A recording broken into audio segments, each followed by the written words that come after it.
questions, I think we might a little community called Huntington, a little township of 300 on Bathurst Island. 7 premierships out of that. Michael Long 2, Sil 4, Daniel 2, Willie Rioli 1, Morris and Olsen Bell, Morris Rioli. It's remarkable. Something in the water. They do something. Did you have a drink of the water while you were there? Just no, but they will fish. Yeah, they must do a lot right. They do. Got a question at just in the middle here? Yeah, good afternoon. My name is Andy Fuller. I'm a researcher at the University of Melbourne. I'm also a committee member of the AFL Fans Association. First, I'd like to say what a great presentation. I'm a fully content, satisfied Richmond member, and the madness is long gone. And the club is brilliantly led.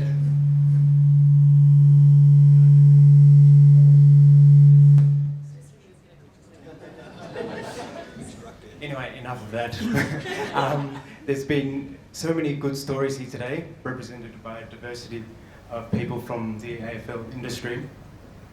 I just want to touch upon a little bit of the pushback against diversity, which we see through social media, which is, of course, I think we can all agree in this room, it's horrendous, and it puts us off footy, it puts us off, you know, the public sometimes. So I just want to know from a couple of perspectives, how do you arm the players to deal with this pushback? And also from Izzy's perspective, what's your experience of it? And just a quick second question is, how do you promote the AFL to a Muslim audience when the game, the AFL itself, is saturated with gambling and alcohol advertisements? So, hats off to you all, but I just sort of wanted to put them out there. Yeah, from a player's perspective, I can start on that, and I think you're often told as a player, there's this talk that you know, you're a professional footballer and there's an expectation that you'll have to just sort of cop, you know, being abused online by people, and it's definitely a new challenge that we've had with the introduction of social media and how prominent that is now. I think as a professional player, we should be open to criticism on our performances, but particularly as a female player, we receive a lot of really sexist, horrible things and homophobic things and racist things that are said online. And I think as a player we need to, you know, draw the line with that and not just accept it as something that's part of the game or part of being a professional athlete. It's a difficult one, definitely, because you know, there's so many platforms online and it's really hard to moderate things.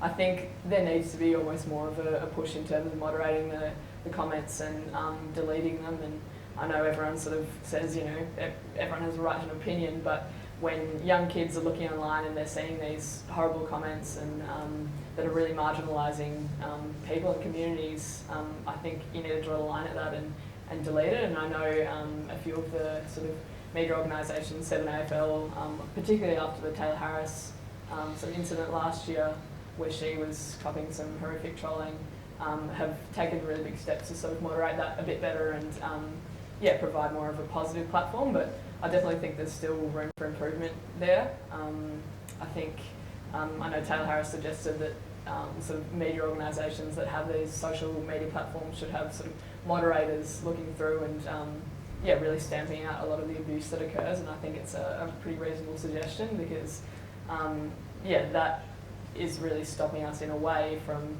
achieving a safe environment and a diverse environment for all players.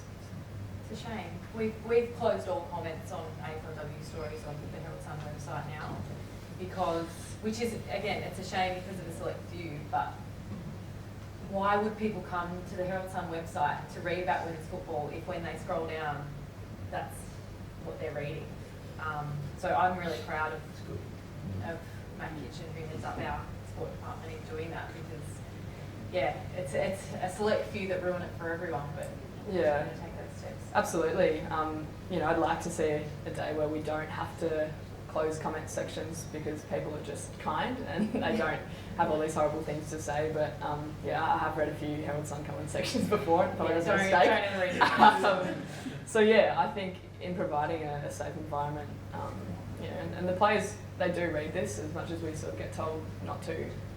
You know, you do read it, and I think we saw last year, particularly with some of the horrific racial abuse that was happening, a lot of the Indigenous players stood up with help of the AFL Players Association and sort of said, enough's enough, we're not going to be accepting this anymore, and they started calling it out, and I thought that was a really incredible stance, because instead of just sort of ignoring it and letting it be swept under the rug, I think calling it out is really important.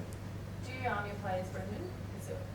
Obviously you are former head of the AFL Players Association too, so you've represented the entire players body before. I'd assume so. I don't know, to be Yeah. honest. I would assume so. You know, I guess the best advice is to tell them to get off it. But yeah, what do you? Yeah, I think you do have conversations Yeah. that the social media team do.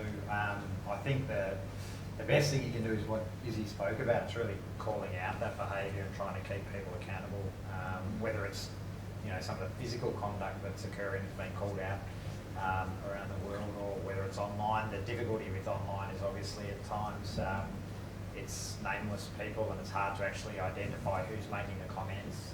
But if there is a constant united approach to actually calling out the behaviour and creating an environment where it won't be tolerated, I think that's the most meaningful way to challenge it. Just on your third point about engaging the Muslim audience, and clearly there might be things, aspects of a game that they find offensive, but it reminds me of a quote Walid Ali made once, that he loves his football, mad cricket fan and Storm fan and Tiger fan. But he said, he talked about the importance of he's looking at a sport and holding up a mirror and seeing an image of yourself. And if you see an image of yourself, you're more likely to be part of that engage. So yes, there might be one or two things that they might find offensive, but you know, people like Ameet, like Bashir Hooley, you know, the power of their example, that they can be practicing Muslims, they can observe, they can, you know, run all those things and combine that with an elite sporting life. It must be incredibly powerful, I would have thought. Yeah. I guess it's also just a general comment about the pervasive nature of alcohol and the gambling advertisements. I live in Richmond and I see a lot of bad behaviour an hour or two after the game, and it puts me right off. Yeah, that's why we win. The league is playing on a Sunday afternoon or Friday night. Molina, and I am sit on a few sports boards, including the AFL Southeast Commission, and I was on the steering committee for multicultural engagement for AFL a while ago as well when Kashi was there. So brilliant work that AFL does. My question is, how do you let that work trickle down to the grassroots, to the community clubs? Because at the AFL Southeast as well, we really struggle to see the diversity piece happening in the local clubs. There's amazing policies at the top. Clubs are doing amazing work, but we don't see that much happening at that grassroots level. And AFL's recently put out a lot of money in community football as well, but I don't see that much going into you know, building on the diversity of some of the areas where the demographic is changing as well. What would you suggest? Oh, and I know clubs are doing some work, so maybe you can talk about what you're doing there as well. I think it, Melina, I think it picks up on the element of actually getting kids to engage with the game, whether it is through Auskick or other programs that clubs run, and through that parents as well. I think it's the familiarity of having some initial connection to the game, because it is a big step to then go and join a club and be in that foreign environment. I think unless we get the absolute pure grassroots aspect right, it's going to be hard for that progression to happen. So I think that's still a key part of it. And then the other part with AFL clubs now as well is the Next Generation Academy program that clubs have, which is essentially a geographic allocation of parts of, or the whole of Victoria, but parts of the country as well, where clubs are incentivised to work with Indigenous and multicultural boys and girls, with a view to developing them through football programs and pathways, with the incentive being that if they're talented enough, you essentially get first access to them in a draft sense for them to play at your clubs as well. So I think that some of the framework has been put into place, but it's about building that initial connection and engagement as well to have a familiarity with the game. Hi, my name's Nick Toglu, formerly AFL and currently working in football soccer. My question is to all the panel. I'm interested in, and it is gratifying to hear the investment that's gone into the multicultural community and embracing them into football. I just want to know, as our population goes or heads towards 30 million, 35 million, 40 million, most of those people are going to be made up of migrants from overseas. How do we keep continuing to influence the system to keep investing in turning those people into AFL fans, players and contributors?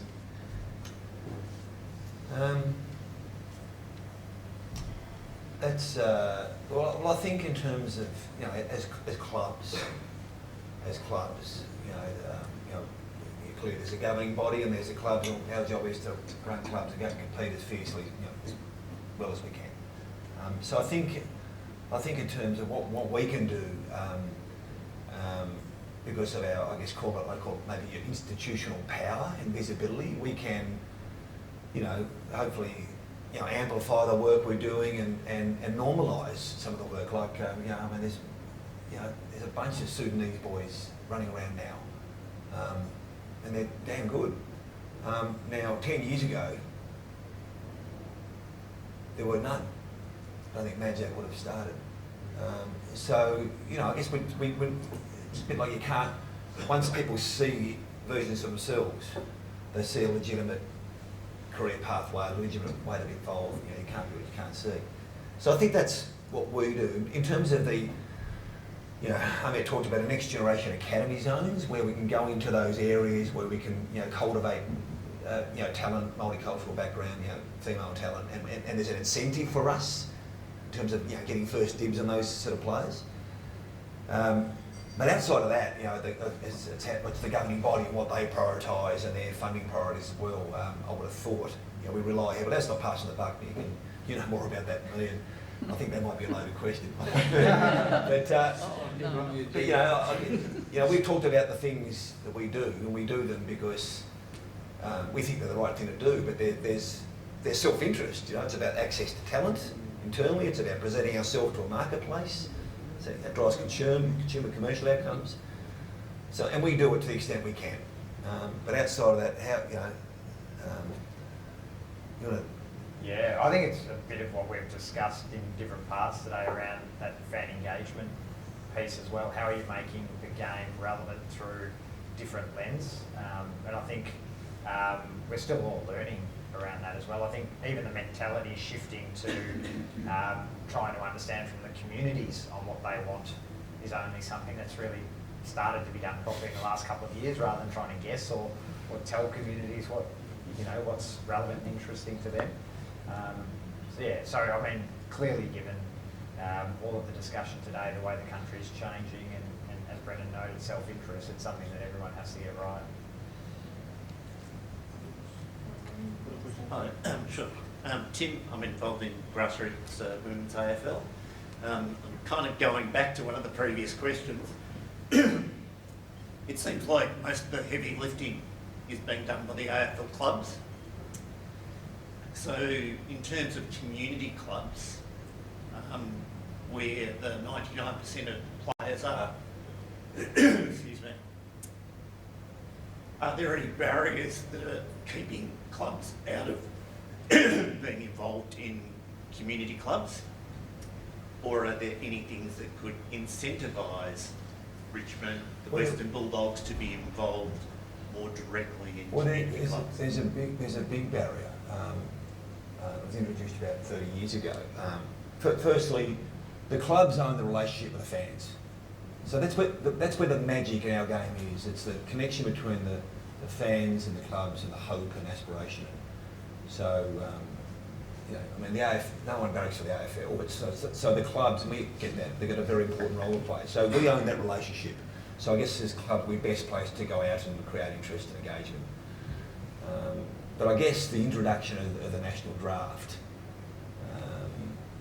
made that a little harder because, you know, Australia was, Victoria and certainly Australia was carved up into sort of zones where you could reap what you sowed. So if you went out and put, you know, players out there in clinics and all sorts of stuff and helped generate interest and farmed up talent, you could just go in and, but that's gone. We understand why that's gone. Because competitive balance and, but it has, this next generation academy concept has reintroduced that partially.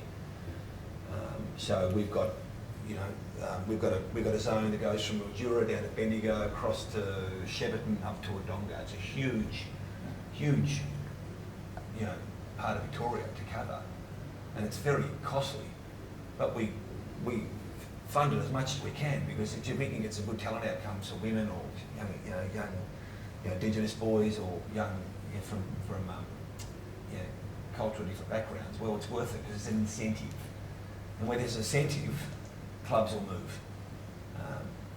And I think the other element is it's hard, you know, as clubs we would get approached by a multitude of community clubs or community sports every day to assist in some way, and it's, you know, it's not in anyone's interest to pick off ones that you get involved with. I think the other way in which we do it is through the governing league. So Richmond would have the same arrangements, particularly in their own PGA areas, but you know, the Western Region Football League for us, which covers football all through the Western Melbourne, or AFL Goldfields, which is through that whole Ballarat region. We do a lot with those leagues and supporting those leagues, which indirectly then goes to the member clubs. But it's difficult for us, and we don't want to have specific links with one club at the exclusion of others. So, you know, at that grassroots level, it's really supporting the leagues. Yeah, just a quick, excuse me, quick question about the Adam Goods piece that we saw recently and how Adam used his position in sport as a platform to air his views on injustice towards Indigenous, or more social justice for them. How is the clubs dealing with whether it be the Indigenous players today, males and females, and the community at large, for those who want to use sport as a platform to raise those concerns? I mean, are they seeing that the AFL or this pathway is sort of not a viable way for them to, one, be an elite athlete, but also raise their voice about one or two things, not deliberately, but you know, where they see an issue that needs to be addressed, where they want to express their view? I hope that was sort of clear with that question.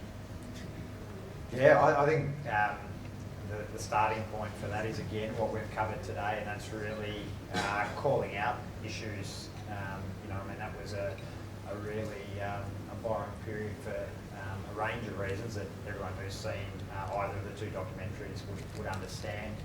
But I think the power in that and what it's generated and continues to generate with some of the social media stuff that we touched on as well is a willingness for a lot of people to stand up, call out the behaviour and not tolerate it, to continue to create an environment that is one of inclusion. And, you know, ultimately if we go back to wanting to connect with people from different communities that don't necessarily have a connection with the game or can't see members from their own community either playing the game or in the administrative ranks, then we just need to continue calling it out and creating an environment where people aren't subjected to that.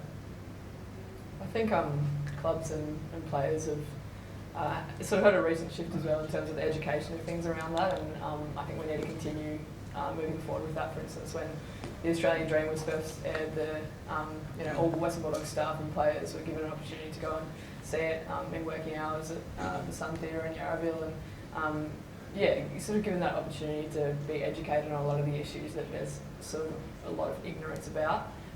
We had Chris Johnson, who's an Indigenous player working at the AFL, ex-player, come and speak to the women's playing group and do an education session on yeah, sort of Indigenous affairs and how it all works with that sort of thing. And yeah, I think for us as players, we're fortunate to be able to receive that, but trickling that down into community clubs from an education standpoint is really important too, and advocating for that. Hello, my name's John. I'm here as a guest today. Probably from this side of the fence, I just want to make a couple of positive observations and congratulations to both the clubs in all the work they do in the field that you've been talking about.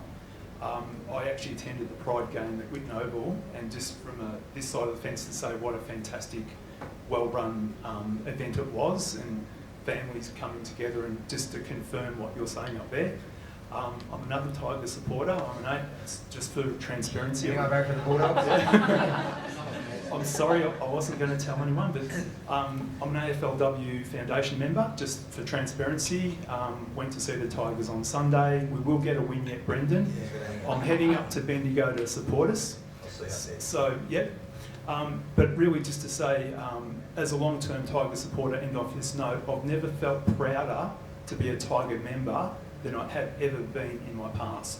And what you do in this space, congratulations. Thank you, John. Might be a nice way to finish the Q&A. I just wanted to make a comment, and I would welcome any opinions or guidance. So my name is Felicity Frederico. I'm a director of the Victorian Amateur Football Association, or the VAFA as it's commonly known, and I'm a very, very big advocate for community grassroots sport. The biggest issue I see is the looming shortage of sporting fields. And I'll just give you an example. So in the southeast metro corridor of Melbourne, I calculate nearly 20 community grassroots sport ovals that we have lost over the last generation. If you take into account like Gosh's Paddock, Junction Oval, once upon a time there used to be 12 ovals at Elstonwick Park, we're now down to 3 ovals. We had a situation about 18 months ago where the 9-hole golf course at Elstonwick, the operator gave it up. We advocated very strongly, and we had, I thought we had a really good team advocating for, female/junior ovals. We had your old boss, we had Matt Finnis, we Seacoast Footy Club, we had Nathan Berg, we had FFV, we had AFL Vic, we had Cricket Victoria, we had the VAFA, SMJFL. We lost because the community thought that it was more important to have an urban forest and a wetland. What do we need to do to communicate to key decision makers about the benefits of community grassroots sport? Because at the moment, we are going to start seeing the capping of junior players. And it won't be the fit kids, it'll be the fat kids that don't have the ability that need sport. I hate to be blunt, but that is the reality, and that will feed through to the elite level. Might have a crack at that, Felicity. As a nearby resident, I'm familiar with wetland and drain, whatever they call it. But, look, there's a point when you talked about, along the 5, 10, 30-year window. There's a point of, I think there's an opportunity for the AFL to get a lot more involved in the delivery of, what I call social infrastructure. As sport, as communities become more fragmented, as there's pressure on our cities and regionalisation, is going to become more important. Physical infrastructure, bridges, roads, tunnels, all that sort of stuff. But sporting fields, places of meeting, gathering, recreation. And I think there's a really important opportunity for the AFL to get, an opportunity to get involved in that, because it really, you think through that, it could be extremely beneficial for the AFL and their standing as an institution, but also the communities who benefit. So, and part of that is actually capturing, understanding the value of sport. And I think it's like we do we partner with Swinburne. So you do a lot of capturing your data and evaluation of the programs we run to take to partners, etc. I think the AFL has started to become a lot more organised. Understand what is the value we bring to this nation. The message is just not getting through. Well, that's. And we're losing. And the open space is finite. There is no more open space coming on stream. Yeah. Well, that's above my pay grade. No, I'm just putting it out there. There is an opportunity. We've just got to, that's our key message. Yeah. There is a benefit to sport. Yeah. And it's not just at the elite level. Yep. It's about our health and well-being, and across the broader community. Brendan's, I think, a bit sick of the Herald Sun continually speaking him as a potential future No. CEO of the AFL. So who knows? I do fully commend though. My husband's the president of his local football club, and it's unfortunate, but I think we've just got to keep on. And particularly when you look at the explosion of female participation, there are no more O's coming off stream. That's maybe where you mentioned AFLX before. You know, that could be a pathway for Importantly, we're going to start rising out tomorrow night. The proceeds are going to go to bushfire response, but importantly, recovery. So it's interesting they shifted their mindset more to long term, and so how do we actually, rather than just give money to help people with essentials, how do we rebuild as communities? You know, it's an interesting space to step into. You know, interested to see where that goes. You know, I think it's right, but they're delivering social infrastructure. That's what they're doing. Thank you very much. Lively Q&A. It certainly was. We could definitely go for a bit longer, but obviously people have commitments to get back to. So on that, thank you very much to everyone for joining us today in the panel. Please give them a round of applause. And it's great to see that these two clubs in particular are sort of showing the way in what community outreach should look like, and they've obviously got great mileage in the community and a good response for their efforts.